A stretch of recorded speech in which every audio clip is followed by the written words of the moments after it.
आज अतिशय निंदनीय घटना घडली. सुप्रीम कोर्टमध्ये एका मनुवाद्याला चप्पल फिरकवण्याचा प्रयत्न केला आदरणीय चीफ जस्टिसवर. गवई साहेब एक बुद्धिस्ट, एक मागासवर्गीय समाजातून येतात आणि संविधानाने त्यांना तो अधिकार दिलेला आहे, म्हणून ते बसलेले आहेत. हे जे सत्ताधारी आहेत त्यांना सहन होत नाहीये, ही वास्तविकता आहे.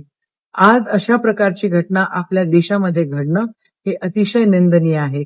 2014 पासून जेव्हापासून भाजपचं सरकार आलेलं आहे तेव्हापासून आदिवासी असो, अल्पसंख्याक असो, मायनॉरिटीज असो, त्या ठिकाणी इतर मागासवर्गीय असो, त्यांच्यावर मोठ्या प्रमाणामध्ये अन्याय होताना आपल्याला दिसतो आहे. खरं संविधान आपल्याला बंधुत्व, समता शिकवते आणि आपल्याला एकत्र सगळेजण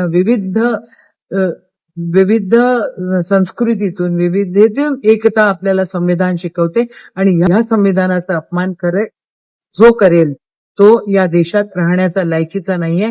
या संविधानाच्या रक्षणासाठी आमचा जीव गेला तरी चालेल, पण काँग्रेस म्हणून आम्ही सदैव त्या ठिकाणी राहू असं या ठिकाणी बोलते. पुन्हा एकदा आज जे सुप्रीम कोर्टात घडलं त्याचा निषेध करते आणि माझे 2 शब्द संपवते. जय हिंद, जय संविधान.